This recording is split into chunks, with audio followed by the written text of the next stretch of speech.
Hey friends, tonight we're beginning with the silk, sweat, and quiet games of influence played by a concubine in feudal Japan. Imagine spending your entire life learning how to move, breathe, and enchant a daimyo, right down to the precise angle of your wrist. Before you settle in, go ahead and like this video and subscribe, but only if you honestly enjoy the content. Drop a comment too. Let me know where you're watching from and what time it is. I always love seeing the mix of people tuning in from across the world. Alright, now dim the lights, maybe turn on a fan for some soft ambient hum, and let's drift into tonight's story together. Morning arrives not with noise, but with gentleness. No crowing, no fuss. Just a faint glow seeping through paper doors and the quiet footsteps of servants pretending not to notice your less-than-perfect sleeping position. You stay perfectly still, not because you feel refreshed, but because one wrong move might ruin your aura of grace and mystery. In truth, your back aches, your hair is flat on one side, and you had a bizarre dream about eels you'd rather not unpack. But none of that matters now. This is the opening act of your daily performance.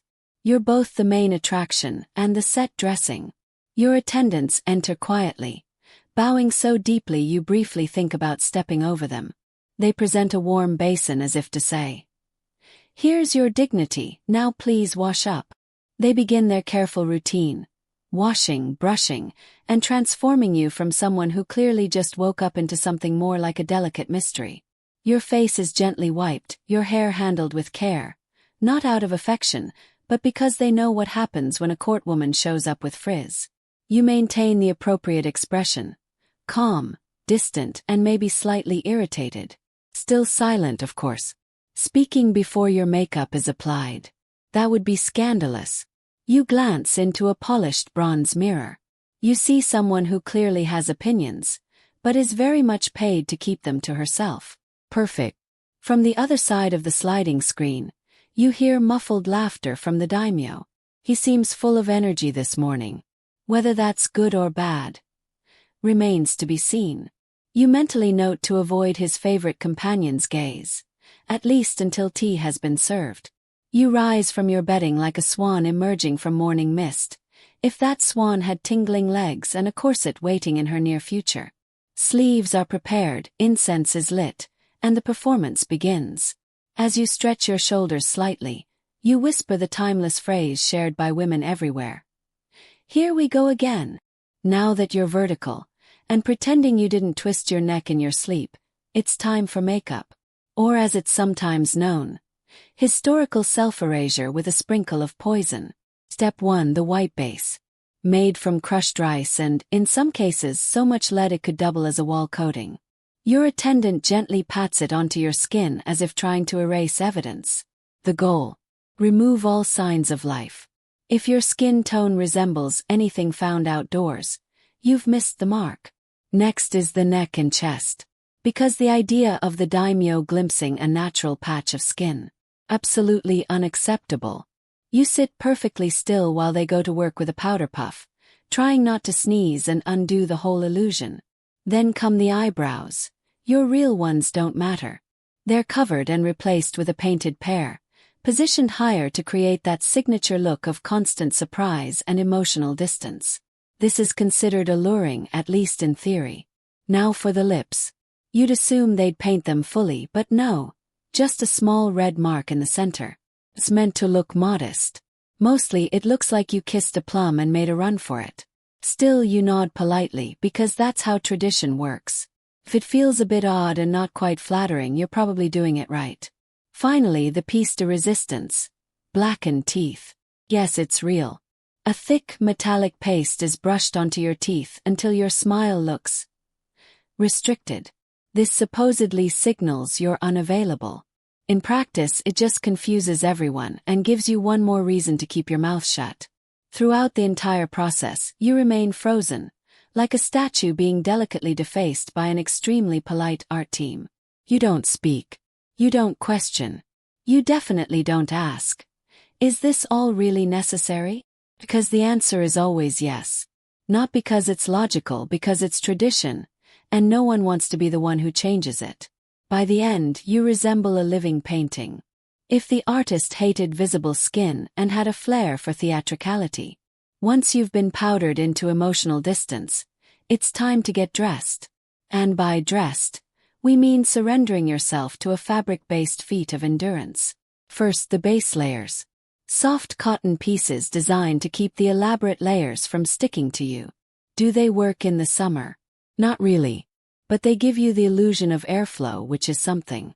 Next come the inner robes. Decorative, ceremonial, and entirely impractical. You don't need them except that you absolutely do. They must be worn in a very specific order, or your status falls faster than a tipsy geisha on a slippery path. The color combinations carry meaning. For instance, deep red paired with pale green signals. Elegance tinged with mystery.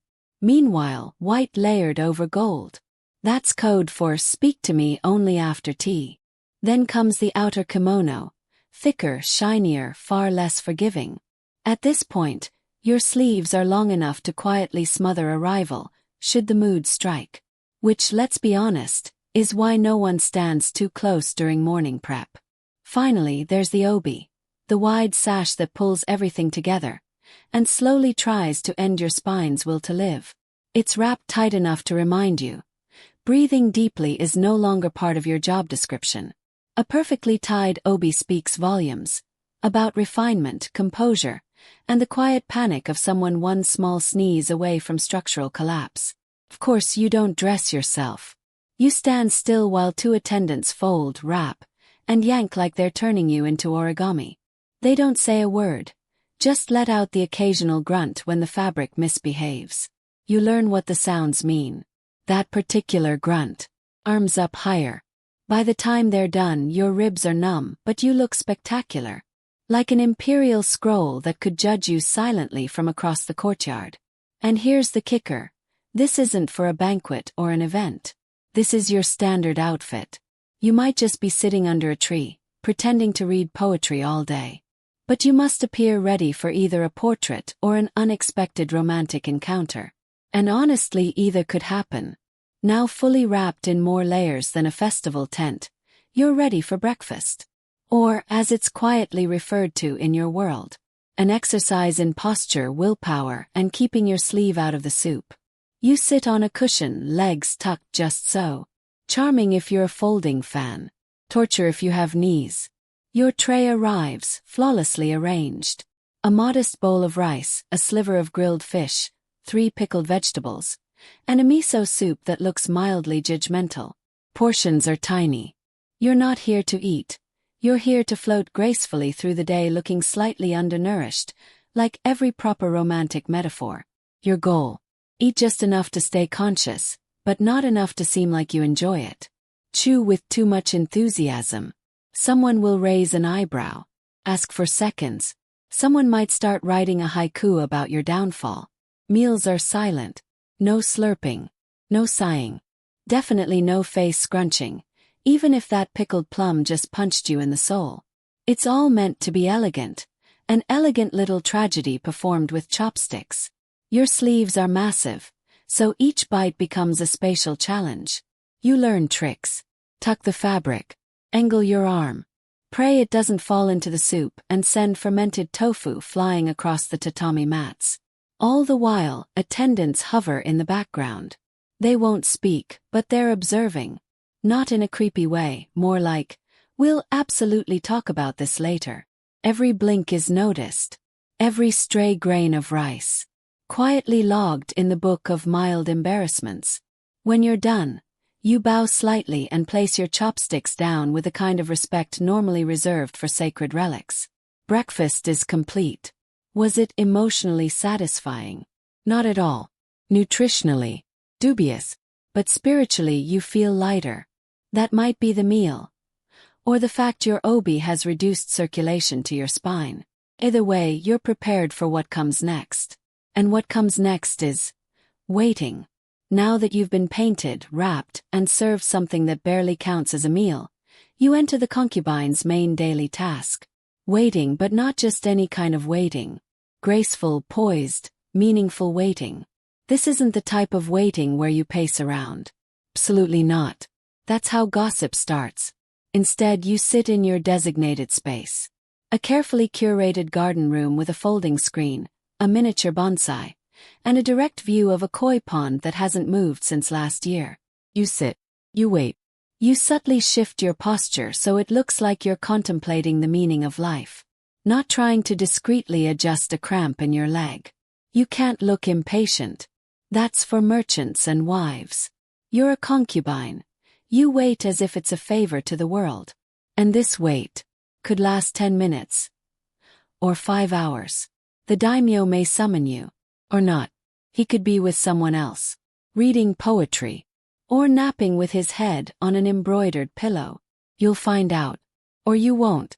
To pass the time, maybe you compose a poem. Not a great one. Just something vaguely melancholic about plum blossoms and feelings you aren't allowed to name. Extra points if no one can tell who it's actually about. You could also pick up the shamisen and strum a little. But gently, nothing too cheerful. No one likes a concubine who seems too happy. Of course, you're not the only one waiting. Others are too, some within view, some just out of earshot. It's a quiet battle. Who looks the calmest? Who adjusted her robe just right? Who caught the messenger's eye when he brought tea to the daimyo?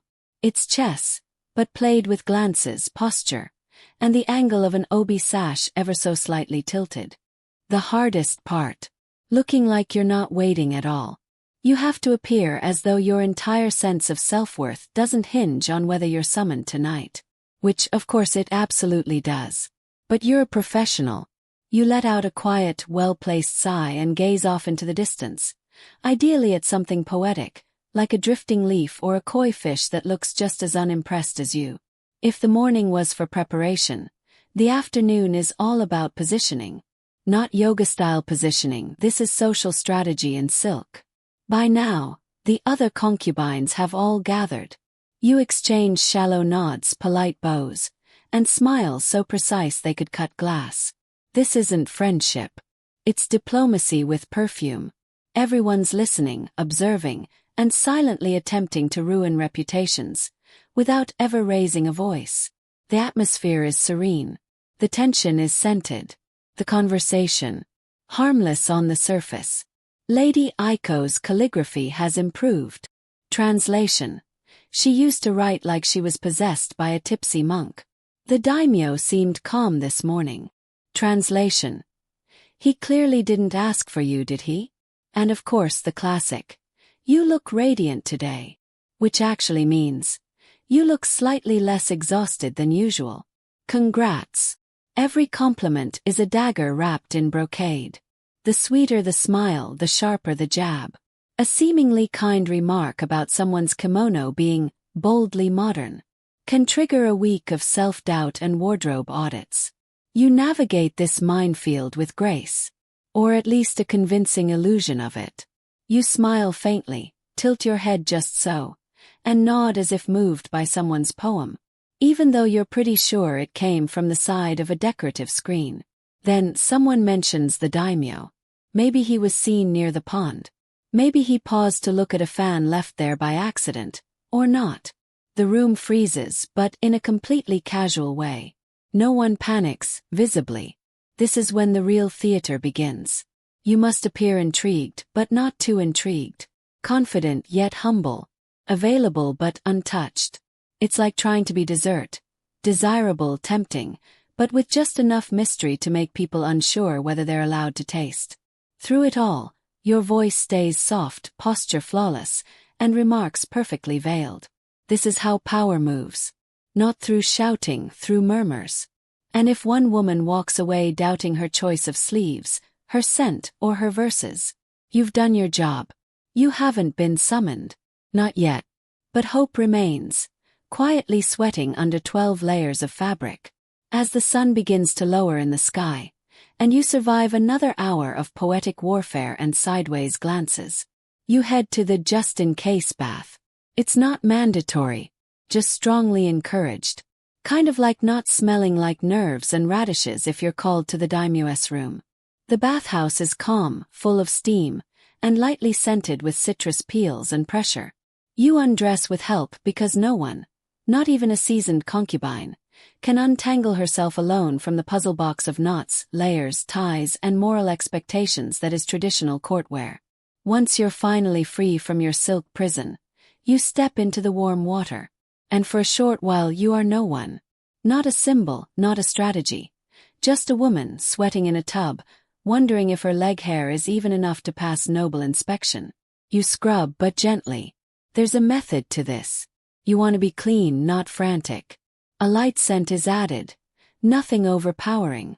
You're not trying to smell like a performer. Just alluring enough to suggest you have your own fan and know how to use it. Your hair is re-oiled. Skin lightly powdered. Feet checked for rough spots, because apparently, your heels are up for review by men who haven't trimmed theirs since the last planting season. And all of this might be for nothing.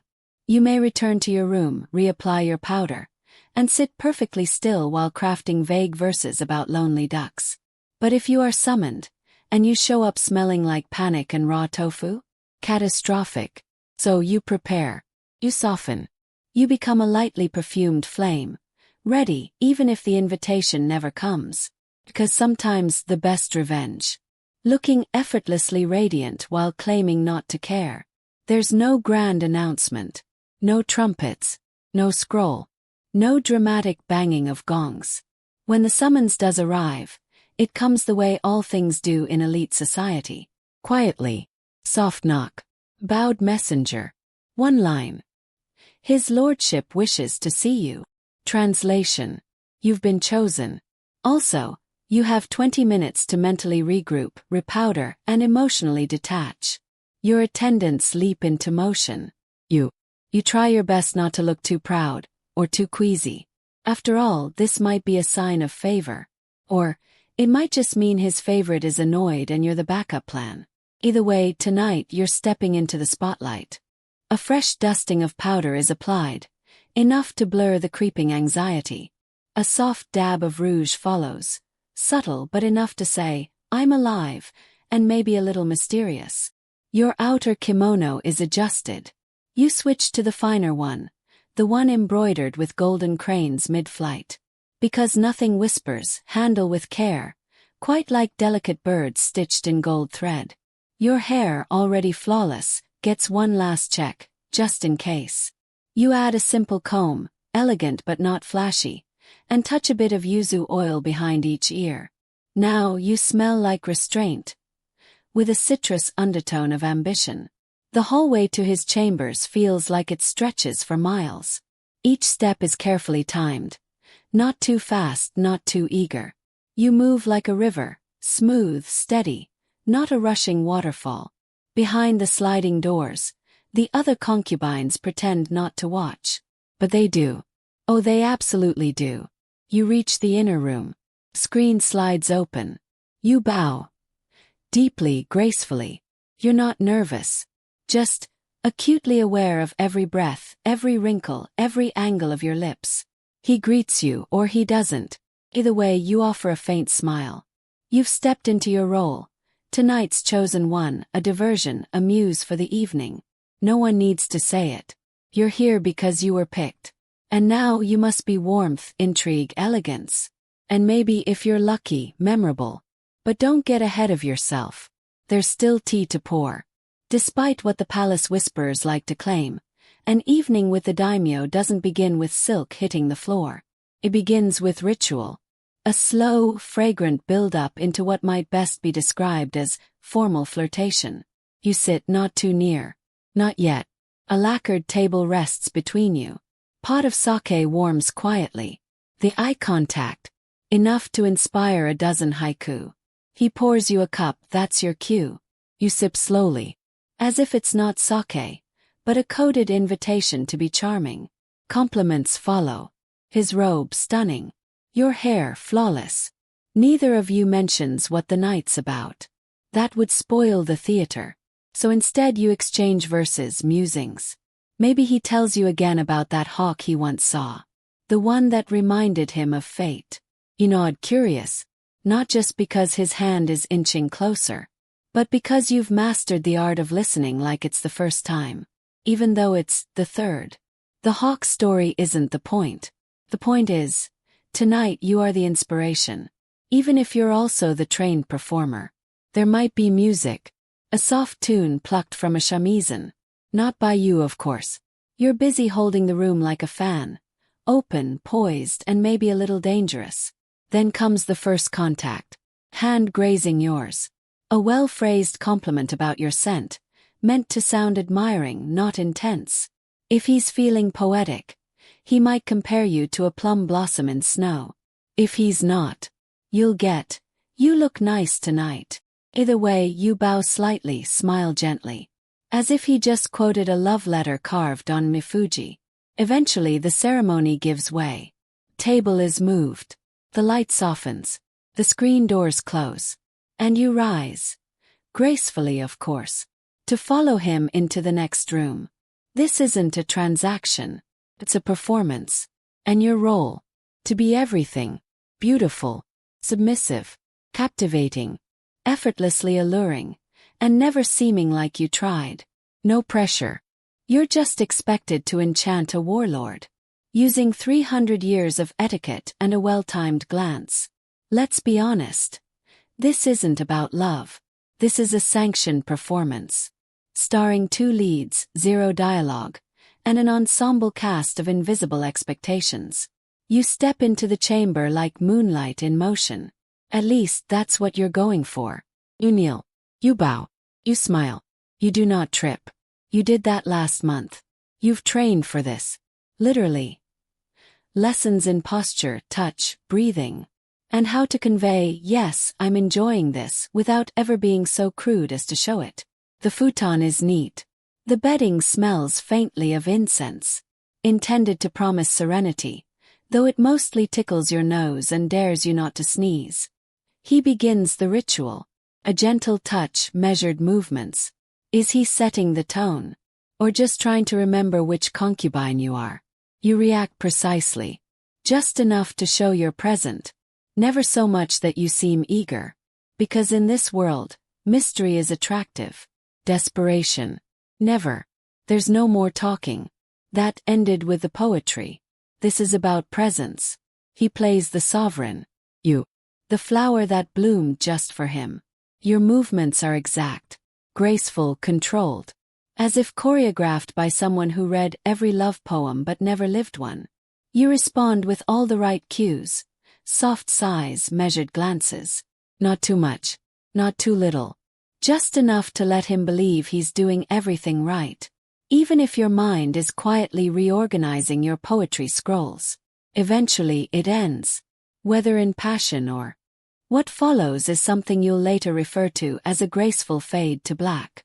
He might say something or nothing at all. Either way, you smile, rise, and begin putting yourself back together. You redress with care, disguising the hairpins that left dents in your scalp and the cramp that crept in somewhere around Act 2. And then you leave. You don't glance back. You don't ask how it was. You definitely don't ask if he remembers your name. Because this wasn't about intimacy. This was about influence. And for tonight you held it. He's already drifting off, stretched out like a man who just secured a territory, not someone who nodded off after modest exertion. You lie beside him, spine straight, eyes open, mind spinning. Not out of affection, this is the part where the mental calculations begin. Did it go well? Was your hair still neat? Did he like when you tilted your head just so? Did you exhale too deeply? Should you have made that one sound? Or was it too much? You won't ask these questions aloud. But you'll replay them endlessly, like a general reviewing a battle that technically wasn't a war. You don't move yet. Leave too soon and it looks cold. Stay too long and you seem attached. So you wait, staring at the ceiling, counting bamboo panels, wondering if the other women are awake. They probably are. They can detect a summons like wolves catch a scent. The quiet is thick. Not unpleasant, just full. Full of things unsaid. Of questions you'll never ask. And maybe, just maybe, of the hope that tomorrow's breakfast tray comes with a little more elegance. He might mutter something in his sleep. Maybe your name if you're lucky. You nod in the darkness, even if he's already snoring like someone who's never had to fold their pride into a silk sash. Eventually you rise. Quietly. The post-encounter exit is its own performance. You gather your robe, retie your obi, smooth your hair just enough to suggest you glow from mystery, not perspiration. The hallway is empty, but you walk like they're all watching. Because in this palace, they always are. Your steps are soft, your face unreadable, your heart tucked away, hidden behind your most practiced performance yet. You return to your room. Someone has lit the lamp. The tea is still warm. You drink it without tasting. You sit alone. And only then, finally, you exhale. You don't know if the night meant anything. You don't know if he'll remember you, or the moment, come morning. But you know this, you were selected. And in this world, that's a kind of currency, even if it only lasts until sunrise. You wake early, not out of rest, because rest is for wives, or men, or mythical creatures with no political rivals. The futon feels smaller somehow. Or maybe you're just more aware of how little space you actually occupy in this empire of appearances. You are a decorative presence, swaddled in silk, weighed down by expectation. Your attendants enter, eyes respectfully averted. No one asks where you were last night. But they all know. The scent of incense still clings to your skin. And your hair, only slightly less polished than usual, just enough to hint at something, without confirming it. They begin the ritual again. Powder. Fold. Just. They reconstruct the mask. Today's version looks just like yesterday's. But this time, you're more aware of how exhausting it is to hold perfection together. The silence between you is comfortable. And faintly judgmental. Someone clears her throat. Another mentions, casually, that Lady Ko received a rare silk comb this morning. You nod. Game on. There's no summary. No analysis. You don't tell them the daimyo smelled faintly of plum wine. Or that he murmured something almost poetic before sleep overtook him halfway through a sentence. You definitely don't admit to rethinking every glance, every pause, every syllable. That would be unbecoming. Instead, you return to your usual spot. Composed. Polished. Preparing for another day of slow-motion competition, disguised as floral arrangement critiques and shamisen scales. You sip your tea, write half a poem, stare at a crane outside the window, and wonder how it must feel to just take off. To leave all this behind wearing only one layer of fabric. By now the news has spread. Everyone knows you were called last night. Everyone is doing their mental math again. Including you. Because this is what life as a concubine really is. Balancing feeling with calculation. Desire with discretion. Affection with silence. You smooth your sleeve. You breathe. You're not the favorite today. But you're still in the game. And in this palace, survival often looks like stillness. Dressed in silk. You don't need ears to hear gossip here. All it takes is intuition and a fluent grasp of decorative phrasing. By the time the sun is fully up, your name has already fluttered through at least 3 courtyards, 2 tea rooms, and 1 overly dramatic flower arranging session. No one mentions it outright. Instead they say things like, Lady so-and-so looks especially radiant this morning. Which translates to, she was summoned. We all know it. And we're all pretending not to. You wonder aloud, quietly, whether his lordship prefers classic poetry these days. Or livelier company. Translation, she probably said something absurd and still got chosen. Unbelievable. You catch these remarks in fragments, casually dropped behind fans or slipped into conversations like elegant little toxins. It's actually impressive, like watching master assassins wield insults in floral verse. Your task. Say nothing. Offer only a faint smile. The kind a cat gives when it knows something you don't. Because joining in gossip is dangerous. But being the subject of gossip and reacting, that's fatal. So you fade slightly. You take longer walks. Sit a little farther from the others. Focus intently on your calligraphy. So much so, that people start to wonder if you've achieved enlightenment. Or are plotting something quietly brilliant. Either interpretation is useful. Because in the world of concubines, invisibility is a superpower. The loud ones attract notice. The noticed ones attract envy. And envy, in this place, is a jeweled knife with your name on it. You answer veiled barbs with grace. So courteous it borders on cruel. Oh, you think my robe is too ornate. Thank you. It was a gift. Mail. Leave the room. You survive on timing. On silence. On a carefully timed glance that says, I could ruin you, but I won't. While others chase proximity to power, you perfect the art of elegant distance. You don't need constant attention because you had it. And then it begins. Fewer glances. Less frequent invitations.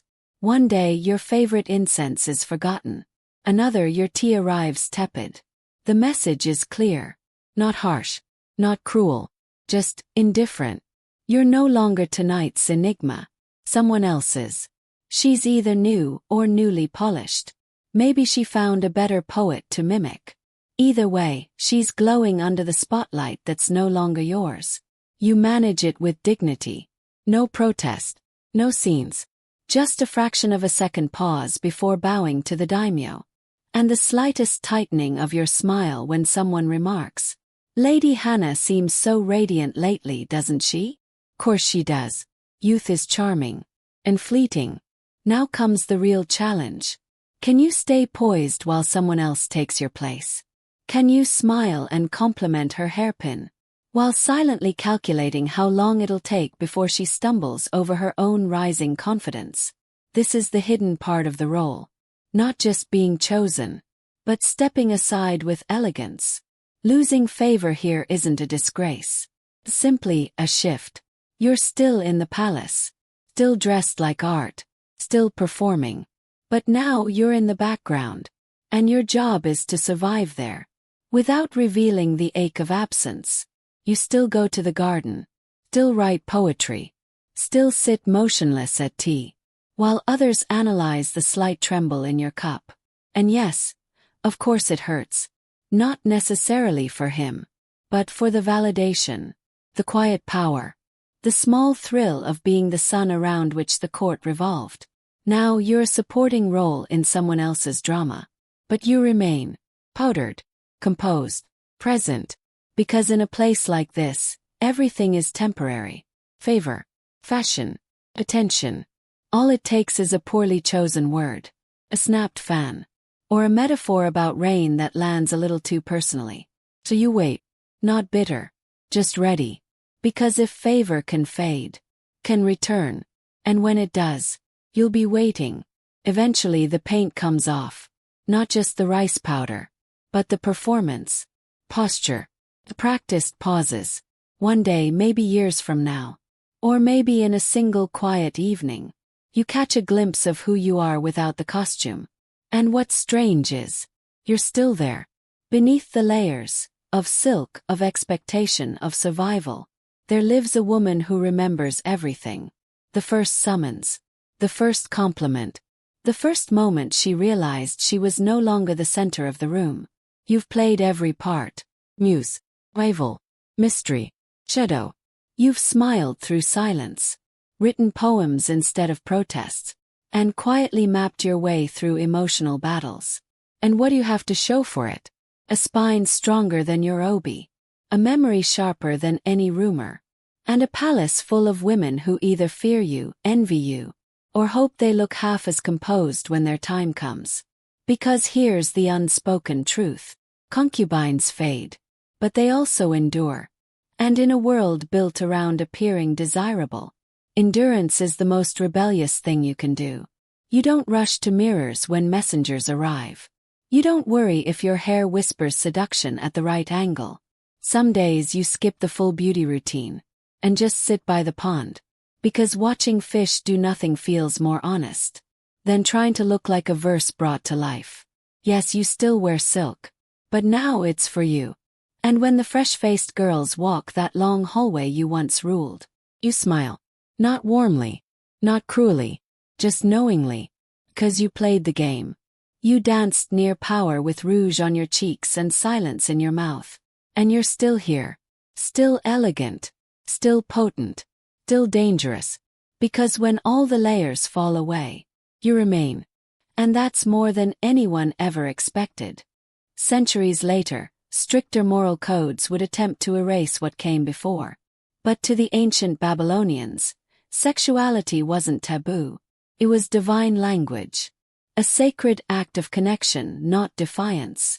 In the towering sanctuaries of Ishtar, intimacy wasn't just allowed, it was ritual. And it didn't unfold behind curtains, but under the sky, beneath the gaze of the heavens. According to ancient writings, especially the ever-curious Herodotus, every Babylonian woman was once expected to visit the temple of Ishtar at least once in her life. She would wait there, dressed in fragrance and reverence, until a stranger placed a silver coin in her lap, a symbolic offering to the goddess herself. To refuse was unthinkable. What followed, an encounter with someone unknown, wasn't scandalous but sacred. An offering of the body, meant to serve the cosmos. This was no brothel, not by today's standards. It was more like a stage, where devotion and desire merged in ancient ceremony. The women who participated, known as Nadu, were not lowborn. Many were priestesses or daughters of noble blood. Draped in silks, cloaked in mystery, they served through spiritual ecstasy. Their role was both joyful and sacred. Through union beneath the divine gaze, they invited fertility, blessings, and cosmic harmony. Grain would sprout, rivers would rise, wombs would stir with life. It wasn't shame, it was sacred balance in motion. Course history is layered. Not everyone of the time embraced these beliefs. As eras passed, new rulers distanced themselves from these rites. Whether driven by reform, strategy, or shifting societal winds. Still, for a golden span in Babylon's story, the body was not burdened with guilt. It was the altar itself. And in the silence of Ishtar's temple, echoes of sacred union still linger. Where the Babylonians turned desire into divine duty, the ancient Greeks transformed it into performance. Equal parts art, emotion, and transcendence. At the heart of it all stood Dionysus, god of wine, abandon, and the beautiful unraveling of form. Nothing captured his essence quite like the Dionysian mysteries. Private, powerful rites where participants sought to shed the self and touch the realm of gods. These weren't public ceremonies. They were held in hidden groves, secret chambers, and only the initiated could step inside. Whispers from outside painted them as chaotic, even orgiastic. But the reality was more nuanced. Participants, both men and women, entered through fasting, music, and ritual movement. They donned masks, wore animal skins, or nothing at all. The goal was erasure, of name, of class, of identity. For a few sacred hours, no one was noble or servant. They were primal. They were something older than walls or laws. Sexuality may have played a role, not as spectacle but as metaphor, a symbol of rebirth, union, and divine renewal. In a society defined by rigid order, these rites offered something radical. A safe collapse, a space to dissolve distinctions between genders, classes, mortals, and gods. And those who returned, they didn't speak of scandal. They spoke of transformation. They claimed to have brushed against something holy, to have burned away illusion in the fire of shared release. Course, not everyone was convinced. Thinkers like Plato viewed these rituals with caution, even fear. To him, they threatened reason with too much feeling. They risked untethering society from control. But to others, the mysteries revealed something purer. A form of truth that couldn't be sculpted by logic alone. They offered a release temples and statutes couldn't give. These weren't acts of rebellion. They were acts of seeking. And by embracing chaos, the Greeks believed they could momentarily become divine. Meanwhile, in ancient Egypt, fertility wasn't a cycle. It was the pulse of life itself. And nothing embodied that pulse more clearly than the Nile. Each year, its rising waters spread fertile silt across the land. A gift seen not as chance, but as a sacred joining of heaven and earth. The Egyptians didn't just observe this. They honored it, openly, reverently. One of their boldest festivals was held in tribute to Min, god of fertility, agriculture, and masculine power. His images were unambiguous, depicted with prominent signs of virility that left little room for interpretation. Min symbolized life's potency, and during his yearly festival, the pharaoh took part in an ancient rite, cutting the first sheaf of grain as an offering to the god. But it wasn't just a harvest. It was a celebration of creation in all its physical beauty. Dancers moved freely, some bare, others adorned, each honoring the body's power to give life. The air vibrated with chants, drumbeats, and incense. The lines between spiritual exaltation and sensual experience grew thin. This wasn't indulgence. It was sacred acknowledgement, a way of saying, the physical and the divine have always been intertwined. Women held a central role in many of Egypt's sacred festivals, especially in the annual celebration known as the Festival of Drunkenness, a wild and joyous ritual honoring Hathor, goddess of love, music, and ecstatic delight.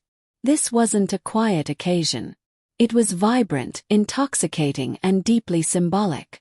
Wine flowed, music soared, dancers moved with abandon, all reenacting the myth where Hathor, in a moment of divine frenzy, saved the world by drinking herself into blissful stupor. Participants believed that by mirroring the goddess's joyful intoxication, they were helping to restore balance, turning chaos into harmony. Were there sensual undertones? Almost certainly. But for the Egyptians, that wasn't taboo. They didn't interpret sexuality through shame or secrecy. They saw it as part of the sacred rhythm of life, as natural and essential as the flooding of the Nile. In fact, some healing temples addressed fertility not just with herbs or prayers, but through rituals involving symbolic touch, suggestion, and sacred performance. Temple attendants served as intermediaries, bridging the human and the divine. To embrace joy and pleasure in ancient Egypt wasn't seen as indulgence. It was spiritual alignment. Every embrace, every offering, every kiss of the Nile was a reminder that life itself was a sensual gift from the gods. Then came Rome, a civilization where even wildness had its rituals. Nowhere was this clearer than in Lupercalia, a fertility festival held each February beneath the shadow of the Palatine Hill. What began as a rustic rite honoring shepherd deities evolved into one of Rome's most peculiar public traditions. It was part purification, part revelry, and entirely unapologetic. The ceremony celebrated Lupercus, a god linked to fertility and animal protection. But it also recalled Rome's mythical origins. According to legend, the Lupercal cave was where the twin founders, Romulus and Remus, were nursed by a she-wolf. That primal image carried into the ritual itself. At its core were the Luperci, young men chosen to embody raw, untamed energy, dressed in goat skins, or sometimes wearing little at all. They ran through the streets, gently striking women with strips of hide known as februa. And far from avoiding them, women sought the lashes. Being touched by the Luperci was believed to enhance fertility, ease childbirth, and awaken sensual vitality. It was noisy, physical, messy, but also deeply rooted in symbolic meaning. There were sacrifices, feasts, and body songs. Yet beneath the spectacle lay a sacred purpose: to cleanse the city of winter's weight and prepare for spring's renewal. Yes, there were erotic elements, but they were woven into myth, nature, and destiny. Later poets like Ovid would write of Lupercalia with humor and nostalgia, while moral reformers tried, and mostly failed, to rein it in. The festival endured for centuries, until Christianity swept through with a stricter sense of decorum. Some historians suggest that Valentine's Day may trace its roots to the ashes of Lupercalia, where goat skins gave way to paper hearts. But the themes remained: fertility, affection, and the strange human impulse to ritualize longing. Rome didn't separate the sacred and the sensual. It wrapped them around each other like ivy on a marble column. Entwined, inseparable, always growing toward something higher. And for one uninhibited day each year, Romans let their inner wolves run free. If Lupercalia was the city's loudest celebration, the Eleusinian mysteries were its sacred whisper. These ancient rites, celebrated for over 1,000 years, were among the most powerful and secretive in Greek religious life. They centered on the myth of Demeter and Persephone, offering participants a profound meditation on life, death, and rebirth. But beneath the myth's lyrical surface, some scholars believe sensual symbolism played a role. Hidden in metaphor, enacted in ritual, shrouded in sacred silence. Held in the sanctuary of Eleusis, just northwest of Athens, the mysteries attracted thousands, from laborers to philosophers. Unlike many Greek rituals, these were open to anyone, regardless of gender or class. There was only one rule: secrecy. To speak of what happened inside the inner chamber was forbidden, sometimes punishable by death. The rites revolved around Persephone's abduction by Hades, her descent into the underworld, and her mother Demeter's grief, which withered the earth. Their reunion marked the return of spring, and symbolized the eternal cycle of death and rebirth. What does this have to do with sensuality? Potentially everything. The myth itself is layered: descent, transformation, reunion, fertility. Some scholars suggest that the culmination of the mysteries may have involved a dramatic reenactment, possibly even a ritual union between figures representing Persephone and a divine male. Whether literal or purely symbolic, the final act was said to be overwhelming. Participants fasted beforehand. They walked in torchlit processions. They drank kykeon, a mysterious ceremonial drink. Then they entered the telesterion, the inner sanctum. There the final ritual took place. What exactly happened in that sacred chamber? No one knows. But those who emerged from it claimed to be transformed. Not just spiritually but emotionally, psychologically, perhaps even physically. They described a sense of renewal, of shedding illusion, of touching something beyond the reach of reason. Many described it as a moment of pure awakening, an intimate brush with divine truth. No one ever wrote down what took place in the inner sanctum. That's how deeply the vow of silence was honored. The Eleusinian mysteries were never about pleasure for pleasure's sake. They were about transformation, about the possibility that desire and divinity could meet, not as opposites but as two halves of the same whole. In a world shadowed by death, Eleusis offered a different kind of hope. That light might follow darkness, that descent could lead to return, and that sacred union might bring about eternal renewal. While many Western rites wrapped sensuality in allegory or secrecy, ancient India embraced it, directly, deliberately, and with spiritual intent. This was the realm of Tantra, a complex, often misunderstood path. Tantra treated sexual energy not as sinful, but as sacred, a divine current that, when properly harnessed, could become a vehicle for enlightenment. Tantra wasn't a single faith or school. It grew from multiple streams of Hinduism and Buddhism over centuries. But at its heart was a powerful idea. The physical world is not separate from the spiritual. To touch the divine, one must fully inhabit the body, not escape it. Certain tantric traditions developed elaborate practices to turn everyday actions, eating, breathing, even intimacy, into tools for liberation. Among the most renowned and most misunderstood were tantric sexual rites. These weren't indulgent encounters. They were structured rituals, rooted in breath control, mantras, and meditative focus. Every movement had symbolic weight. Every gesture, every pause carried intention. The man represented Shiva, stillness, consciousness.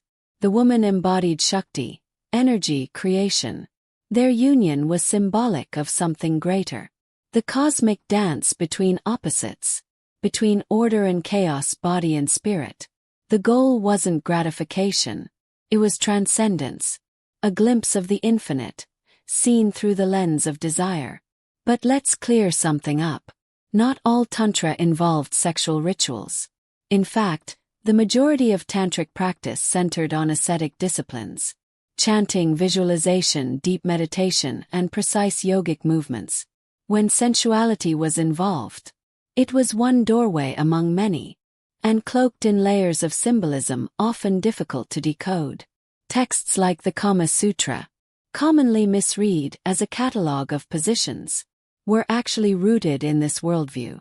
Pleasure wasn't condemned, it was explored, refined, and placed within a broader spiritual framework. In temples like Khajuraho and Konark, you can still see stone carvings of entwined lovers. They weren't just ornamental, they were sacred statements. To the tantric mind, the body wasn't a barrier, it was a path. And desire, when lit with wisdom, could become a torch leading straight to the divine. Long before Babylon's temples or Egypt's golden dynasties, there was Sumer, one of the earliest civilizations in human history. In the sacred precincts of cities like Uruk, the roots of sacred sexuality were already taking hold. At the center of it all stood Inanna, later known as Ishtar, a goddess of love, fertility, and fierce power. Her priestesses were no ordinary women. They were spiritual agents, known as hierodals, who used their bodies not for commerce, but for cosmic service. Their sexuality wasn't hidden. It was ritualized, honored, and woven into the spiritual order of the world. In Sumerian poetry and hymns, Inanna is described as passionate, sensuous, and deeply alive. Her worship didn't separate the sacred and the physical, it brought them together. One of the most striking rituals believed to have taken place was the sacred marriage ceremony. Each year during the New Year festival, the king would symbolically wed the goddess, through union with a high priestess. It was a rite of renewal, a spiritual marriage reenacted with music, offerings, and poetry, and, according to many scholars, physical consummation. But this wasn't spectacle.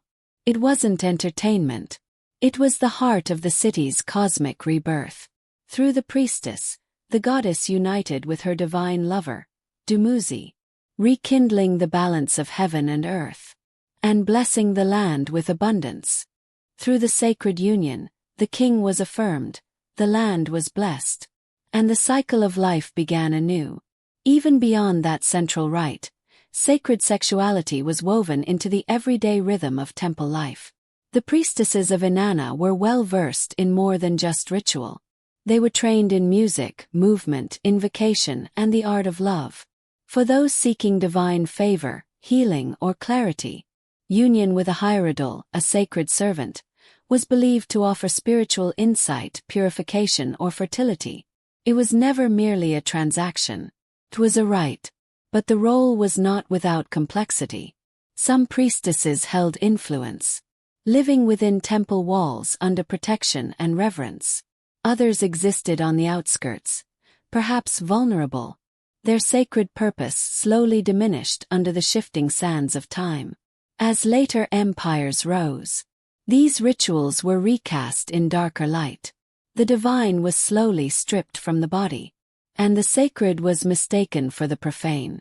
But in ancient Sumer, the body was never something to be suppressed.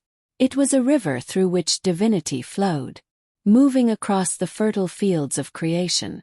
And within the sanctuaries of Inanna, love was not just emotion, it was ritual, it was power, it was sacred. Far from the temple cities of the Near East and the mystic rites of India, the ancient Celts honored fertility with fire, freedom, and forests. Their celebration was called Beltane, held on the eve of May, a liminal moment between spring and summer, when the barrier between the human and the supernatural grew thin. It was a festival of life, growth, and desire, and it was far from shy. To the Celts, the world thrummed with unseen energy. Spirits lived in the trees, flowed in rivers, rested in stone. And during Beltane, that energy surged. A time of renewal when reproduction and rebirth reached their peak. Bonfires blazed across the hills. Symbols of protection and cleansing. People danced, leapt through smoke, and even led their livestock between twin flames for health and blessing. But it was what followed the firelight that made Beltane legendary. Unmarried men and women would wander into the forest, participating in what were called greenwood marriages. These were temporary unions, free from the rules of society and often consummated beneath the stars. It wasn't scandalous. It was sacred, an act in harmony with the rhythm of nature. To join with another on Beltane night was to mirror the divine union of the earth goddess and the horned god, feminine and masculine in perfect balance. Some stories even suggest that married couples might, for just one night, pause their vows, not in betrayal, but in reverence for tradition, for fertility, for the turning of the wheel. Children born from Beltane unions were sometimes called children of the fire, believed to carry the strength and vitality of the gods themselves. It was a night when the rules softened, desire was embraced, and life was honored in its rawest, most joyful form. There were no temples. Nature was the sanctuary, the forest the altar, the flame the witness. With the rise of Christianity, many of these rites were condemned or silenced. But the echoes survived. In maypole dances, village festivals, and whispered traditions. By the time Christianity spread across Europe and the Near East, the sacred sensuality of the ancient world was fading. What had once been ritual, performed in temples, forests, and under stars, was slowly reframed as sin. The body, once honored as a divine channel, was now seen as a source of temptation. Pleasure became something to resist, not revere. But the transition was gradual. Early Christianity wasn't yet the power it would become. It began on the fringes, among mystics, seekers, and radical thinkers. Some of these early sects, like the Gnostics, held ideas that echoed older spiritual traditions. To them, the physical world was a metaphor. Even sexuality, when understood deeply, was a mirror of divine union. Some Gnostic texts portrayed the union of male and female as a reflection of spiritual harmony, a sacred merging of opposites, ideas not unlike those found in tantric rituals or Sumerian marriage rites. One particularly enigmatic group, the Carpocratians, were said to practice spiritual rites that included physical union, believing that true enlightenment meant experiencing all things, including desire without guilt or fear. These fringe communities were eventually condemned as heretical. Their teachings burned, their practices buried. But remnants survived. Hidden in forgotten scrolls, excluded gospels, and symbols quietly adopted into new faiths. As religious orthodoxy tightened its grip, rituals of sacred sexuality were pushed underground. Temples were torn down or repurposed. Festivals like Beltane were outlawed or reshaped. The sacred servant became a sinner, the sensual mystic a blasphemer. But memory has its own kind of endurance. In secret, in story, in symbol, people remembered. Mystics of the Middle Ages, like Hildegard of Bingen, spoke of divine ecstasy in language that sounded strangely physical. Poets and visionaries described rapture using metaphors of union and surrender. The sacred spark never fully died, simply changed form. Even the saints, in their most intimate moments of communion with the divine, often turned to metaphors that blurred the boundary between body and spirit. So no, the sacred did not vanish. Changed. What began in the groves of Eleusis, in the sanctuaries of Inanna, and beneath the moonlit trees of Celtic hills, it never truly ended, simply slipped into poetry, into dream, into memory, because temples can be torn down, rituals can be outlawed, but the human longing to fuse the physical and the divine, that endures. In the quiet courts of ancient Athens, where reason was meant to rule over passion, justice arrived not with a sword but a cup. In 399 BCE, Socrates, perhaps the greatest mind of the ancient world, was sentenced to death. Not for war nor for treason, but for questions. He owned nothing. He wrote nothing. He simply asked over and over. And in doing so, he unsettled the powerful. They accused him of corrupting the youth and introducing new gods. But what they truly feared was a man who taught others how to think for themselves. His method, relentless inquiry, was mistaken for rebellion. The court gave him options. Suggest a lesser sentence. Pay a fine. Leave the city. But Socrates, true to form, refused. Instead, he proposed something unthinkable: that he be rewarded for his service to Athens. The jury was unimpressed. And so, the sentence was death. By hemlock. No sword. No spectacle. Just a bitter drink that slowly numbed the limbs. Then stilled the breath. On his final day, surrounded by friends, Socrates remained calm. He bathed, said goodbye to his children, drank the poison. Even as the cold crept through his body, he spoke of the soul's journey, of death not as an ending, but as a passage. His students wept. He did not. He died with clarity, a final act of principle. He could have fled. His followers had prepared it. But he stayed. Because to defy the law, even an unjust one, was to tear at the fabric of the city he loved. So Athens silenced its sharpest voice.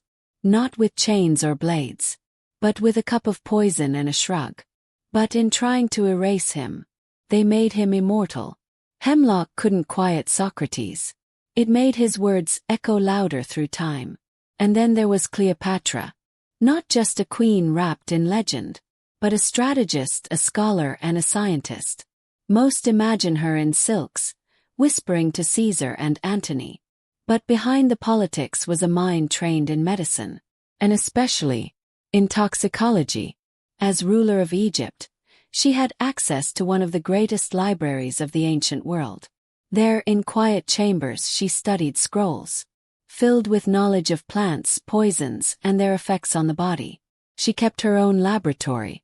She tested compounds, some say on prisoners, to learn how they killed, how fast, and whether they left a trace. This wasn't cruelty for its own sake. It was strategy. For Cleopatra, poison was politics. She didn't trust blades or battles. She trusted precision. A single drop could do what armies could not. It was clean, silent, irrefutable. She studied nightshade, strychnine, hemlock, aconite, even the venom of serpents, blended with herbs. Some killed instantly. Others mimicked illness. Some worked slowly, just long enough to extract a confession, or deflect suspicion. And then there was the ASP. The snake said to have ended her life. When Octavian, soon to be Augustus, conquered Egypt, Cleopatra refused to be paraded through Rome in chains. Legend says she clasped the ASP to her breast and chose her own ending. But historians debate this. Some say she may have used a concealed poison, hidden in a comb, a ring, or an ointment. After all, she would have known which toxins caused convulsions, and which offered peace. The ASP was the perfect symbol. A silent sting for a queen who refused to be caged. To Cleopatra, poison wasn't murder. It was control. A tool for deciding who lived, who died, and who remembered. And if someone underestimated her, they rarely lived long enough to do it again. In imperial Rome, power didn't just corrupt, it poisoned. Literally. Behind the walls of marble palaces, poison became the preferred tool for eliminating rivals. No need for executions. No need for civil war. Just a cup of wine, platter of figs, and a corpse before dessert. In Rome, betrayal was currency, and trust was in short supply, even within one's closest circle. By the 1st century CE, under Emperor Claudius, poison reached its pinnacle, thanks in part to one woman, Locusta, Rome's most notorious poisoner. But she wasn't just a figure lurking in alleyways with a flask. She was highly trained, practically a chemist by Roman standards. And her clients weren't street criminals. They were emperors. When Agrippina the Younger wanted her son Nero on the throne, she turned to Locusta. The result? A delicately poisoned plate of mushrooms, Claudius's favorite dish. Soon after, the emperor fell ill. Then silent. But that was just the beginning.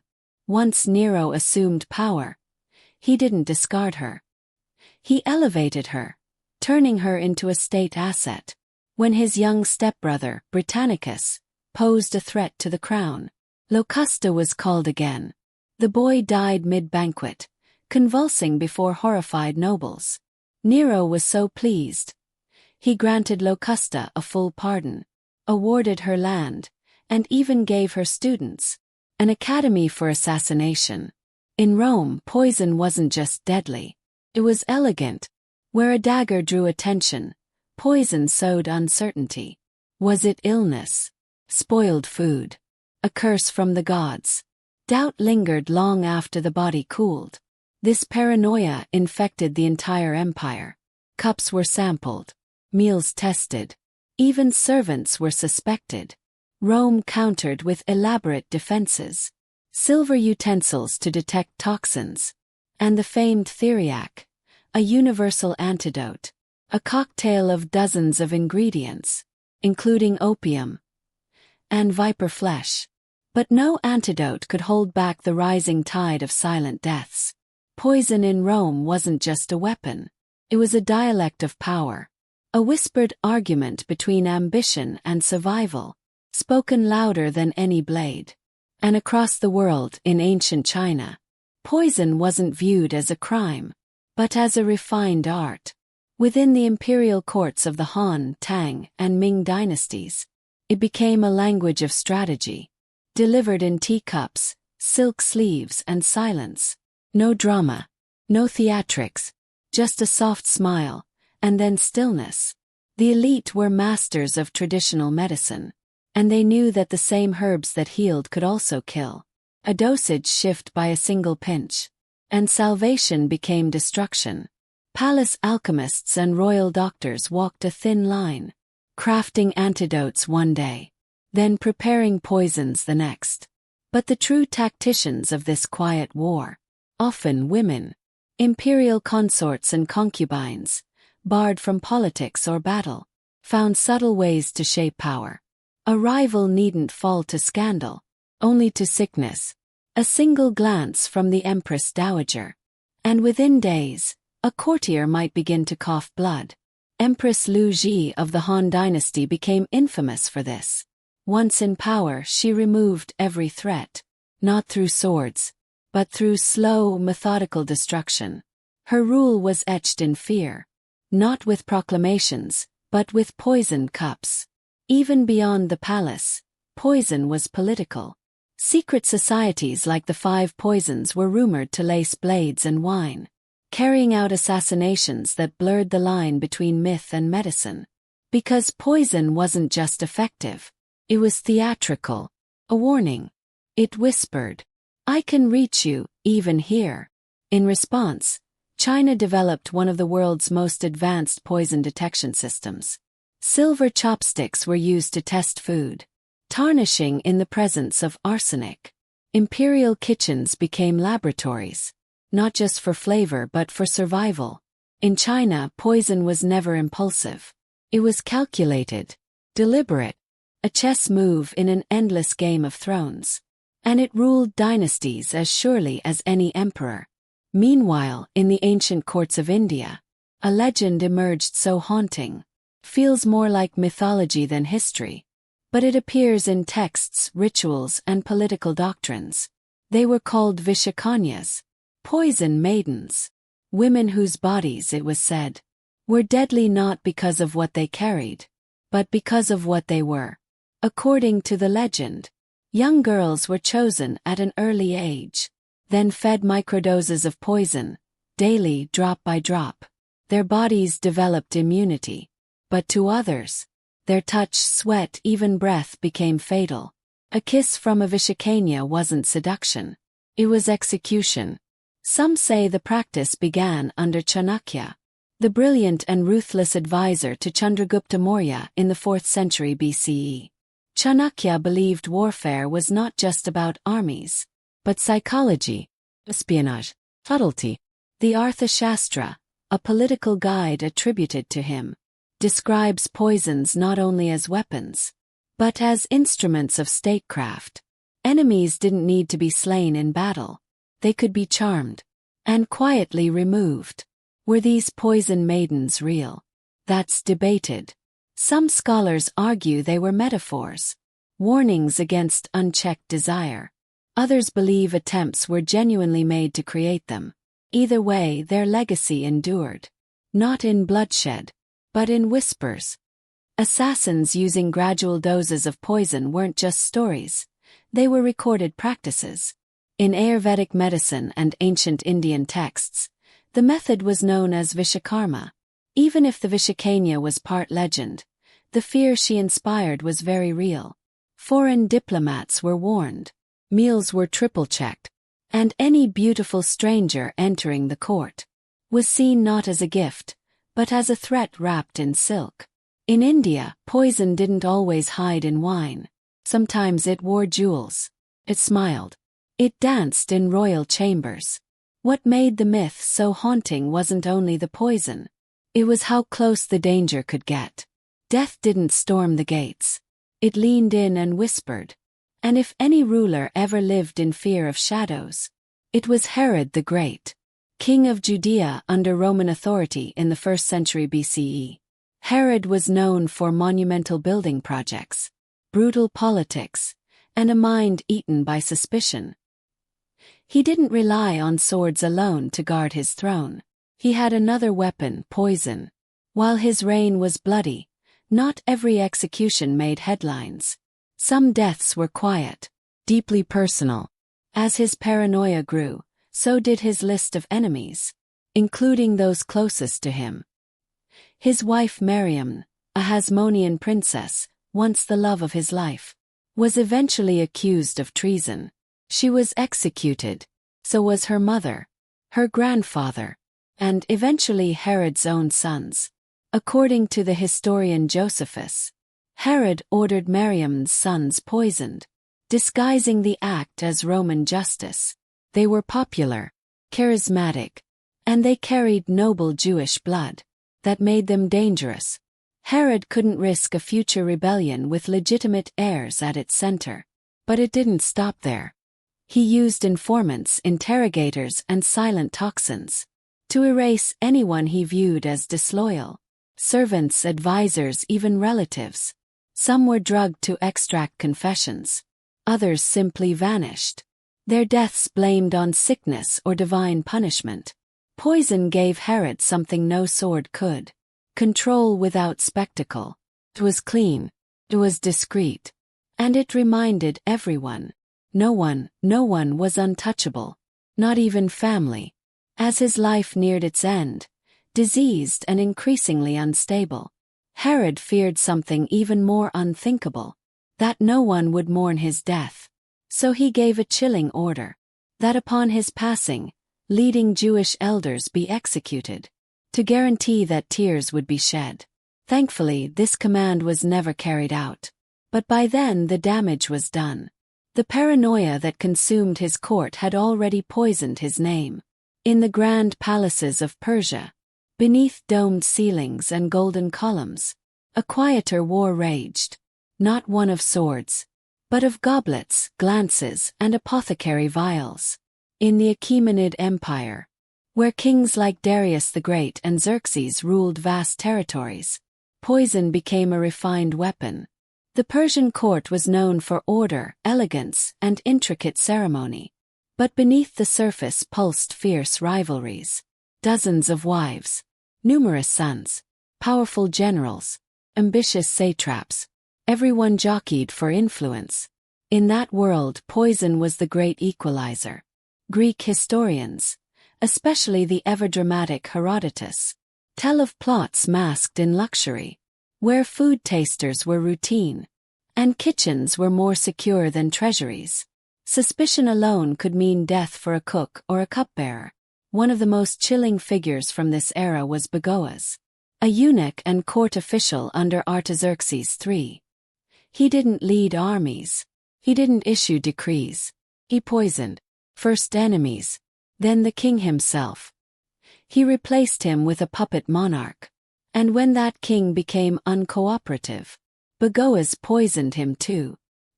He ruled the court from the shadows, with nothing but knowledge of herbs and the willingness to use them. Persian physicians were masters of botanical science. They experimented with arsenic, aconite, and other agents, slow or fast, visible or invisible. Poison wasn't brute force. It was a brushstroke, a quiet art designed to preserve appearances, while erasing threats. Because in Persia, image was power. To kill openly invited scandal. But to poison quietly, that kept the empire running smoothly. Even Alexander the Great, who died in Babylon not long after conquering Persia, was rumored to have been poisoned with Eastern knowledge, slipped into his wine at a banquet. True or not, the very rumor spoke volumes. The Persians were known, not just for conquest, but for invisible warfare. While Persian courts shimmered with ceremony, and Rome glittered with decadence, the kingdoms of ancient Israel lived in their shadow, but were no strangers to poison's dark presence. Even the Bible hints at it. There are references to cursed water, deadly herbs, and divine tests involving suspicious brews. One of the strangest appears in the Book of Numbers, a ritual known as the ordeal of bitter water. If a husband suspected his wife of adultery, he could bring her to a priest. There, holy water was mixed with dust from the temple floor. She was made to drink it. If she was guilty, her body would react. Her belly would swell, her womb afflicted. If she was innocent, nothing would happen. This wasn't just divine judgment. It was an early form of trial by poison. Elsewhere in Scripture, poison appears symbolically, but always ominously. In Deuteronomy, false worship leads to a cursed land, with food and drink tainted by gall and wormwood, both known for their bitterness and toxicity.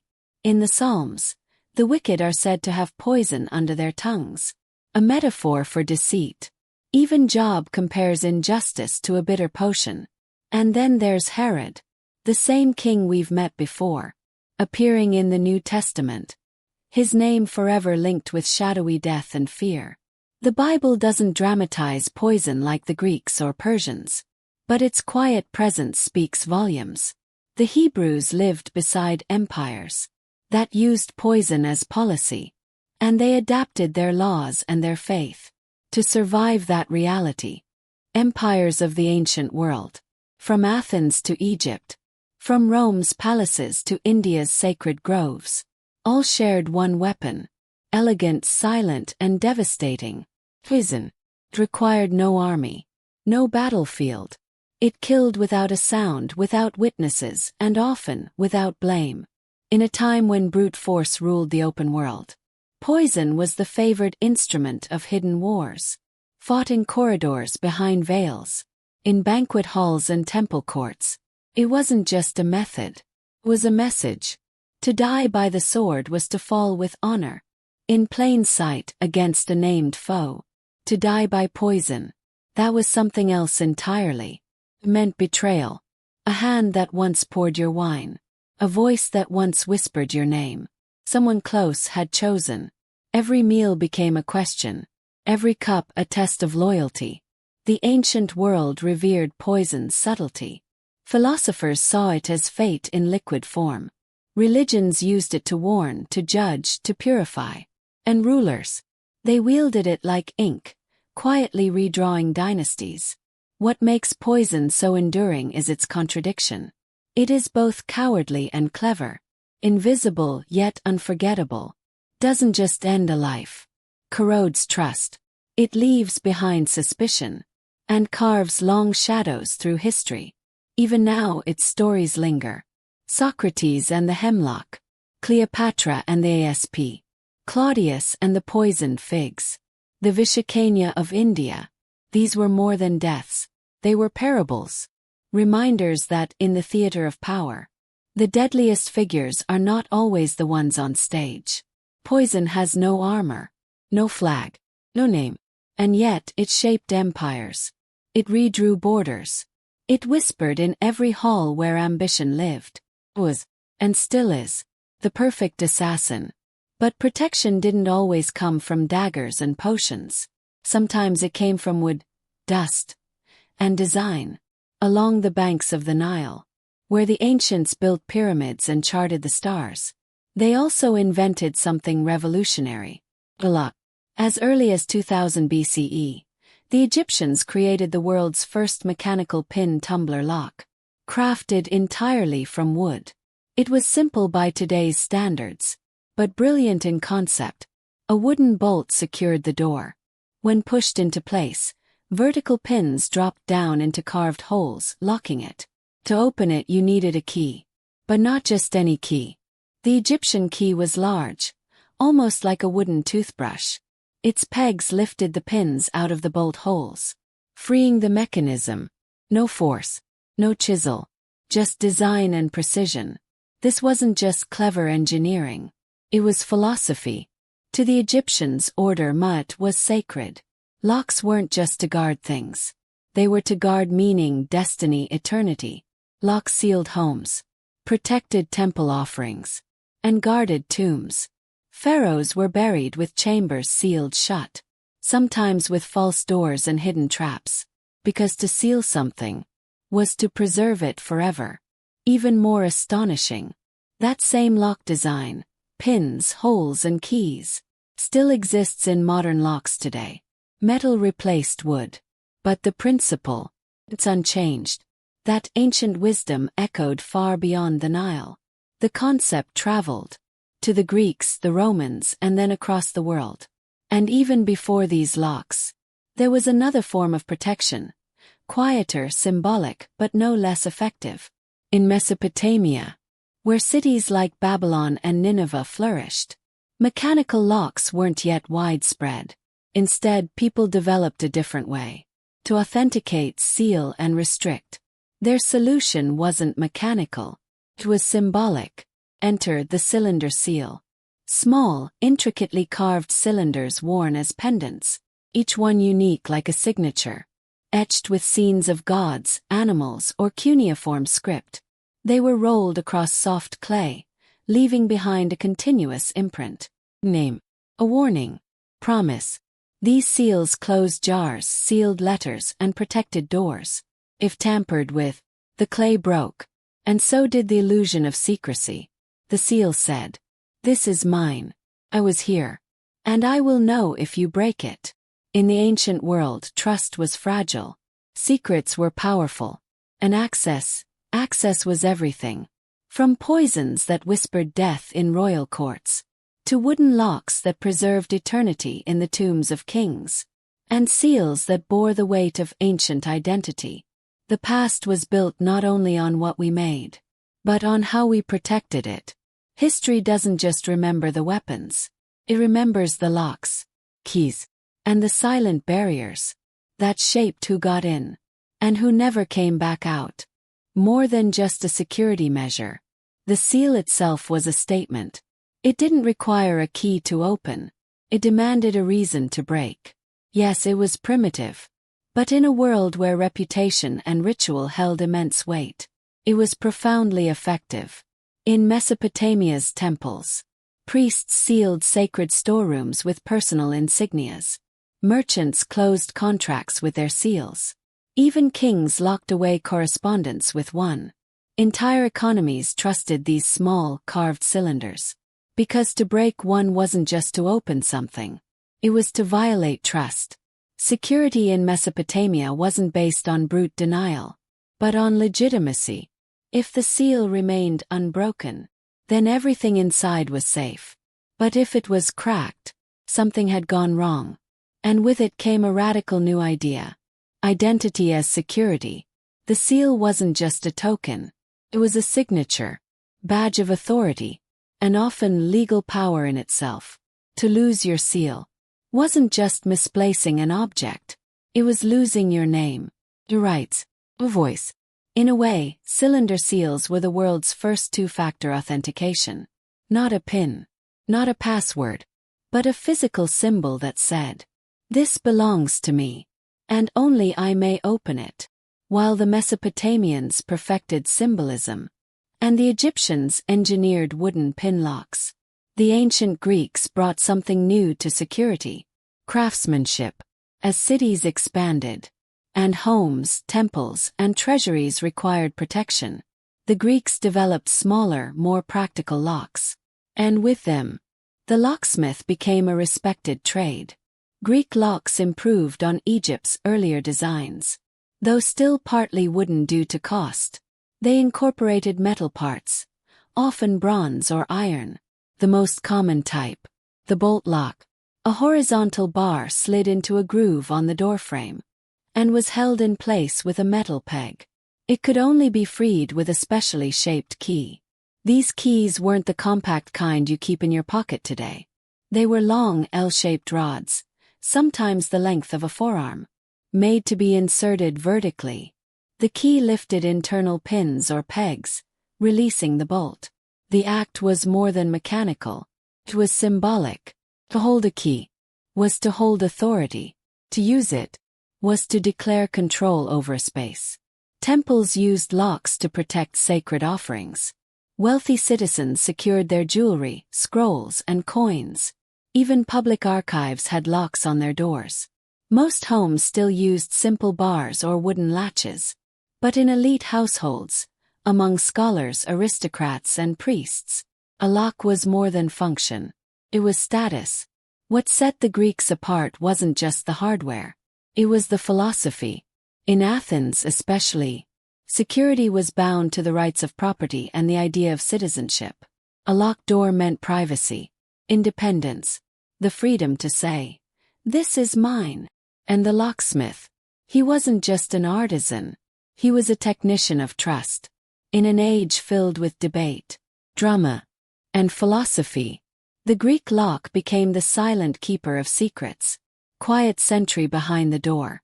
But where the Greeks built the foundation, the Romans refined it. By the height of the Roman Empire, locks weren't rare curiosities. They were everywhere, indoors, on temples, on market stalls, and even on people. Rome brought structure to everything it touched.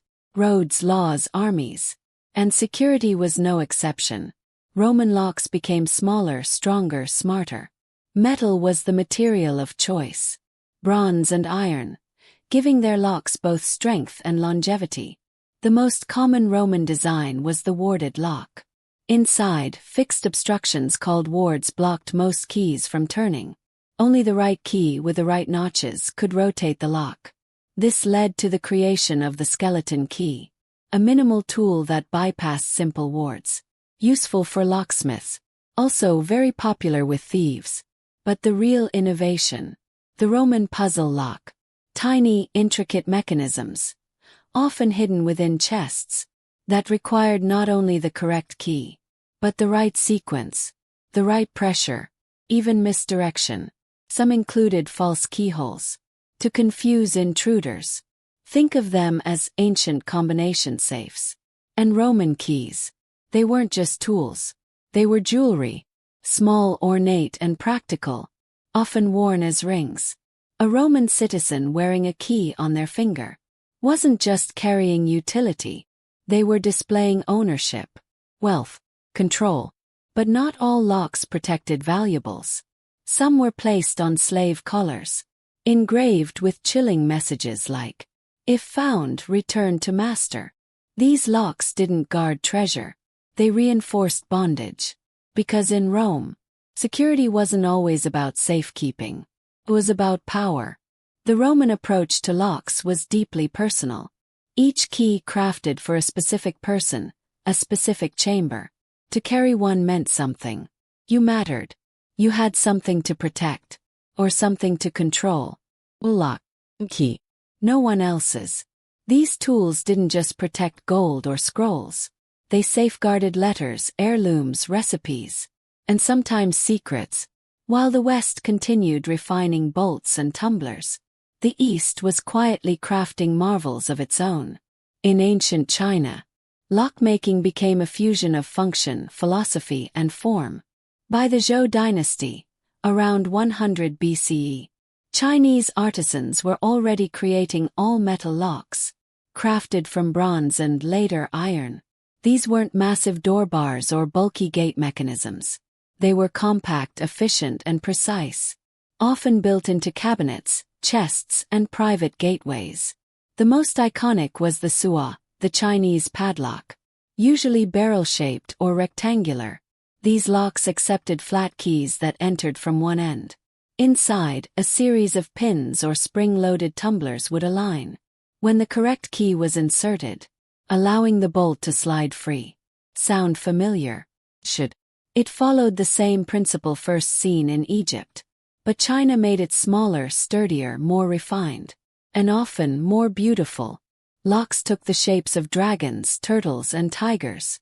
A tiger-shaped lock wasn't just hardware. It was protection in both the physical and spiritual sense. A guardian. Symbolism mattered. Form met meaning. China also pioneered trick locks.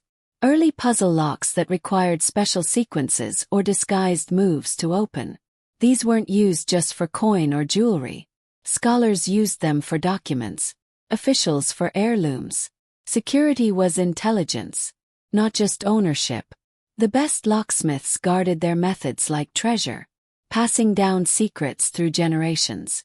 Others innovated boldly, and their designs spread along the Silk Road, influencing lock systems from Persia to the Mediterranean, far to the south. In the palaces and temple complexes of ancient India, security took on an even more layered role. It wasn't just protection. It was ritual. It was art. Though fewer ancient Indian locks have survived, Sanskrit texts and archaeological discoveries reveal their presence, especially by the time of the Maurya Empire, around 300 BCE. These locks were often small, metal-crafted, and used sliding levers or hidden pins, borrowing from both Roman and Chinese influence, yet shaped by uniquely Indian thought. Treasure rooms, temple gates, royal archives. They weren't just locked. They were disguised. Some doors were hidden behind carved wood panels. False drawers concealed real compartments.